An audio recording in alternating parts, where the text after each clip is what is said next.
सहीह बुखारी हदीस आयशा रज़ियल्लाह ताला अन्हु से रिवायत है कि हारिस बिन हिशाम रज़ियल्लाह ताला अन्हु रसूलुल्लाह सल्लल्लाहु अलैहि वसल्लम से पूछा, ऐ अल्लाह के रसूल सल्लल्लाहु अलैहि वसल्लम, आप पर वही कैसे आती है?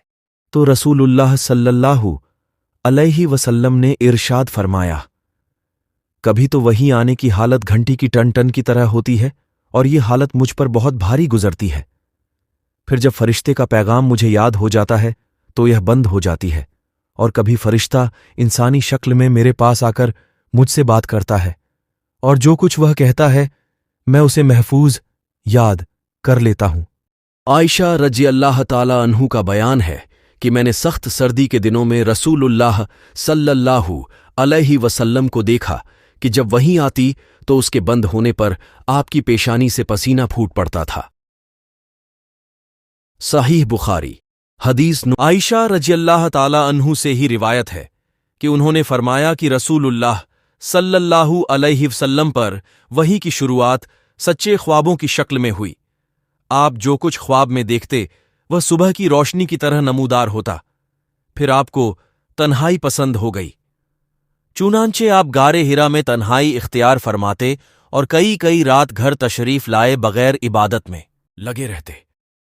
आप खाने पीने का सामान घर से ले जाकर वहां कुछ रोज गुजारते, फिर खदीजा रज़ियल्लाह ताला अन्हु के पास वापस आते और तकरीबन इतने ही दिनों के लिए फिर कुछ खाने पीने का सामान ले जाते। एक रोज जबकि आप हिरा में थे, इतने में आपके पास हक आ गया और एक फरिश्ते ने आकर आपसे कहा, पढ़ो। आपने फरमाया, मैं पढ़ा हुआ नहीं हूं। इस पर फरिश्ते ने मुझे पकड़कर खूब दबाया, यहां तक कि मेरी ताकतें बर्दाश्त जवाब देने लगी। फिर उसने मुझे छोड़ दिया और कहा, पढ़ो। फिर मैंने कहा, मैं तो पढ़ा हुआ नहीं हूं। उसने दोबारा मुझे पकड़कर दबोचा, यहां तक कि मेरी ताकत बर्दाश्त से बाहर हो गई। फिर छोड़कर कहा, पढ़ो। मैंने फिर कहा कि मैं पढ़ा हुआ नहीं हूं। उसने तीसरी बार मुझे पकड़कर दबाया, फिर छोड़कर कहा, पढ़ो अपने रब के नाम से जिसने पैदा किया, जिसने इंसान को खून के लोथड्ढे से पैदा किया, और तुम्हारा रब तो निहायत करीम है। रसूलुल्लाह सल्लल्लाहु अलैहि वसल्लम इन आयतों को लेकर वापस आए और आपका दिल धड़क रहा था।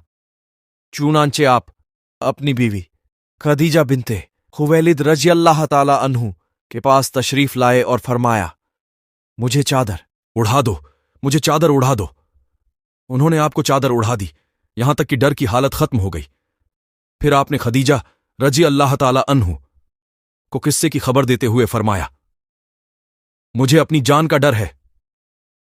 खदीजा रज़ियल्लाह ताला अन्हा ने कहा, बिल्कुल नहीं, अल्लाह की कसम, अल्लाह ताला आपको कभी जलील नहीं करेगा। आप रिश्ते जोड़ते हैं, कमजोरों का बोझ उठाते हैं, मोहताजों को कमाकर देते हैं, मेहमानों की खातिरदारी करते हैं और हक के सिलसिले में पेश आने वाली तकलीफों में मदद करते हैं। फिर खदीजा रज़ियल्लाह ताला अन्हा रसूलुल्लाह सल्लल्लाहु अलैहि वसल्लम को साथ लेकर अपने चचाजाद भाई वर्का बिन नौफल बिन असद बिन अब्दुल उज्जा के पास आईं।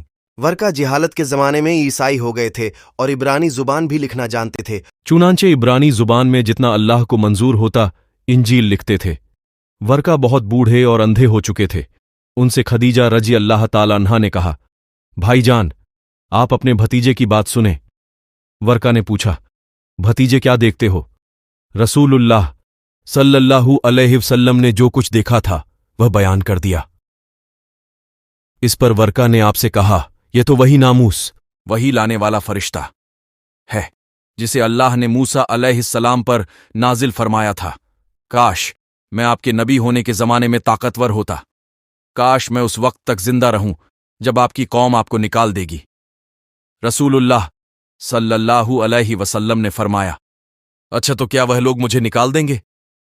वर्का ने कहा, हां, जब भी कोई आदमी इस तरह का पैगाम लाया जैसा आप लाए हैं तो उससे जरूर दुश्मनी की गई, और अगर मुझे आपका जमाना नसीब हुआ तो मैं तुम्हारी भरपूर मदद करूंगा।